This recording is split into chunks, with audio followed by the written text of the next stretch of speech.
Today, I'm going to show you how I built this all-Corsair gaming setup that's clean enough for you to sterilize medical equipment with. A video that was sponsored in its entirety by Corsair.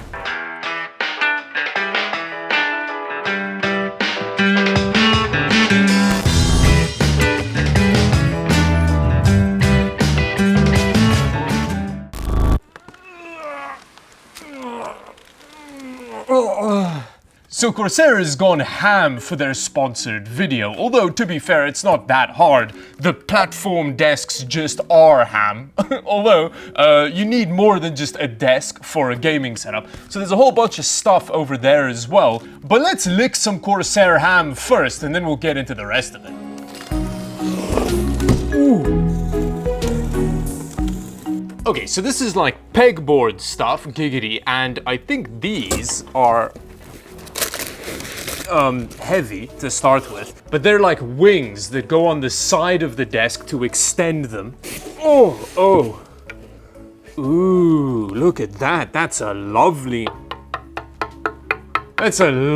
desktop. Oh, it's so heavy. These are the little hangy things that you mount stuff with. And there's also a toolkit, side extension toolkit. Cool, lots of cable management and stuff. The next box was filled with the desk's arms and legs. Motorized legs that look like they come off an Olympic cyclist. Oh, and then this bit, I'm assuming, is the desktop. Oh, never mind, it's just even more accessories. There's a bunch of mounts and even more pegboards, giggity. And I think here is like a frame that hangs the pegboards. Very exciting. The final box with the desktop in it must have been one of the heaviest things I've ever interacted with. And getting said desktop out of the box was no mean feat.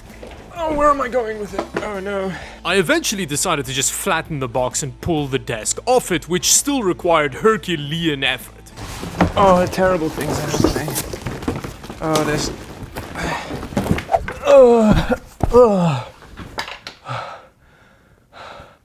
I'm getting sweat all on it. Oh no. Now, aside from the Starship Enter desktop over here, we still have all of that that's gonna be attached to it.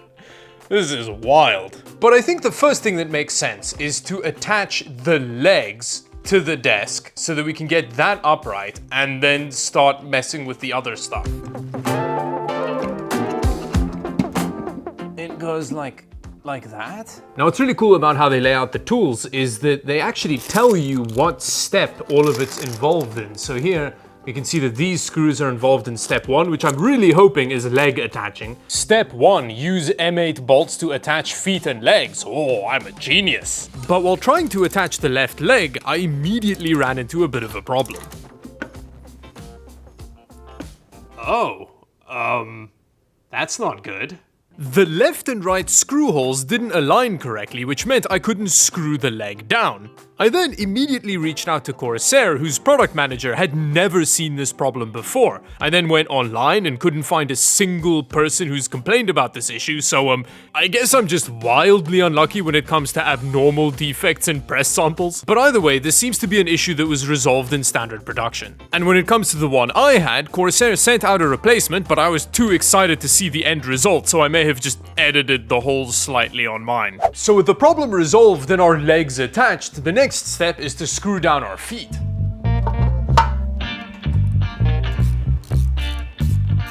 In fact, the next several steps involved screwing a bunch of different exciting cable management stuff to the desk's undercarriage. But then I got to the most terrifying step of all. Okay, well now comes the super fun part where I have to try and flip the desk over without blowing out my rectum, so yeah, let's hope that goes well. Okay, that's a good start. I need to remember to lift primarily with my lower back in a twisting, jerking motion. Oh, it's so unbelievably heavy. Oh. And with the desk finally upright, I was real excited. Ooh, cable routing box. Okay, so now that we have this majestic beauty standing upright, I guess I need to add all of the top stuff.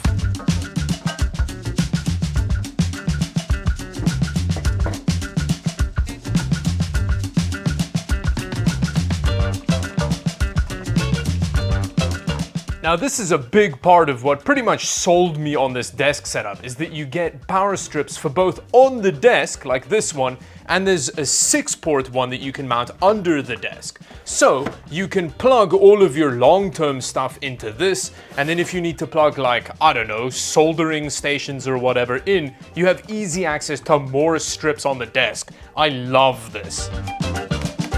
Oh, there we go.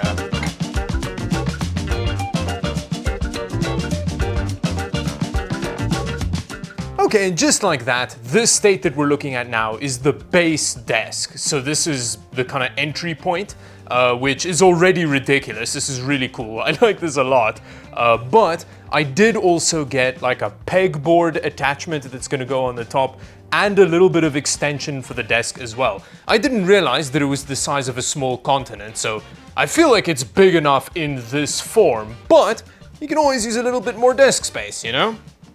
So with that, let's drop some more stuff on it. Screwing on the final accessories felt like assembling a Meccano tank. This thing is thick. But there's a lot more to a hashtag sponsored by Corsair gaming setup than just a desk. So now that we have our mega desk in place, it's time for us to assemble the rest of the setup. PC, peripherals, a whole bunch of good stuff. Now in terms of the system, we're building an ITX system using, of course, hashtag sponsored by Corsair parts. And the main reason I'm using ITX is because I want as much of our near infinite desk space available as possible.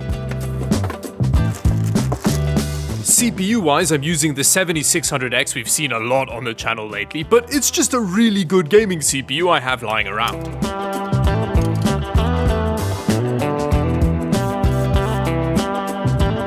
Storage-wise, I'm going to use one of Corsair's MP700 Pro drives because this is a PCIe Gen 5 drive with absurd read and write speeds. And luckily, our motherboard has a PCIe Gen 5 M.2 slot, so we are going to make use of a lot of that extra speed. Ooh, that's a fun warning to get. I like that they don't include a cooler out of the box so that it doesn't get in the way of the cooler that all motherboards come with these days. It's a nice touch.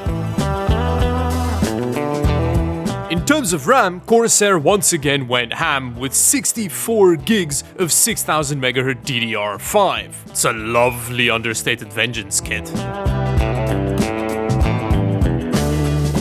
So now that we have all of our yummy Corsair memory in place, it's time to get some yummy Corsair cooling in place. And for this, Corsair Bay has gone a little bit overkill, teeny little bit.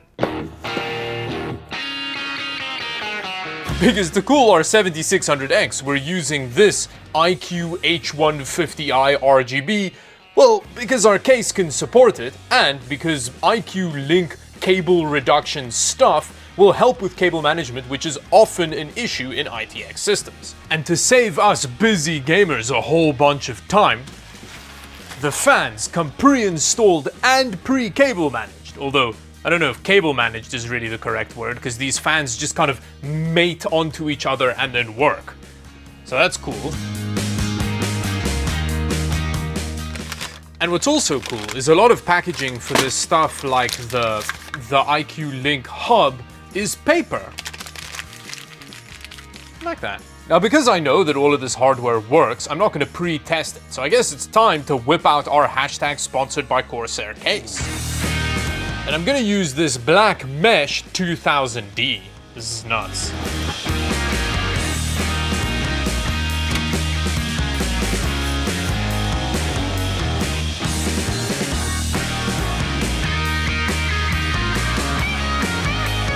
Now, another advantage of a slightly bigger ITX case is that you can fit a slightly bigger power supply in, like this SF1000L, which is still a tiny power supply and is insane overkill for what we're using it for.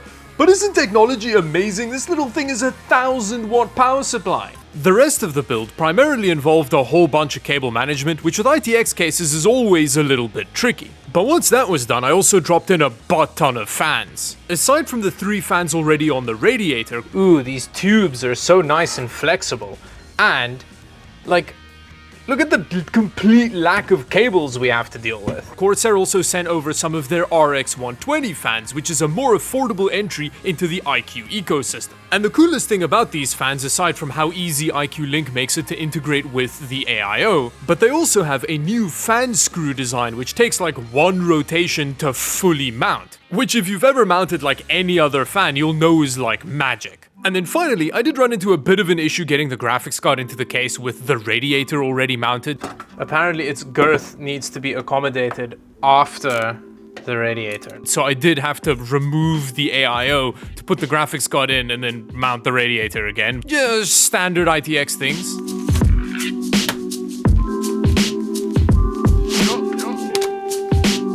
And with the system complete, I hooked up this Corsair Xeneon OLED gaming monitor to the desk's VESA arm before checking out some more peripherals. Now when it comes to the peripherals, I'm really excited because Corsair recently launched something called Custom Lab, which lets you personalize your peripherals. You just go onto the Custom Lab site, choose a peripheral, and then you can mix and match a bunch of designs on various bits of that peripheral just to make it look a bit more unique, you know? And if you really put your mind to it, you can design some real out there stuff. I can't remember what designs I went with. Ooh, yeah, I remember now, with some Sakura on it. Look at that. Oh, I was so creative with my M75 here. I went with a black and white shoulder buttons. Oh, it's real out there. Now this K65 Plus I'm super excited about because it's a TKL keyboard but with a volume wheel. And it's wireless. And look at that! For the keyboard I decided to match the mousepad with some Sakura keycaps.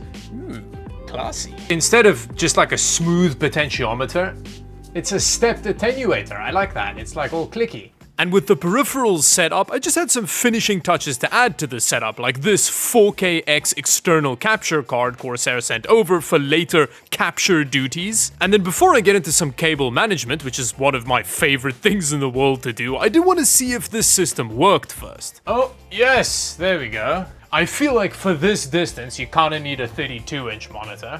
It feels a little small in the middle of the vastness of this desk. Corsair also sent over some nano leaf for lighting around the setup. I ended up having it kind of grow out of the side of the desk so that I could hide its power cable. Hey, things are lighting up. There we go. Ooh, they make quite a lot of light. And then finally, I just had to do some pegging before unveiling the setup.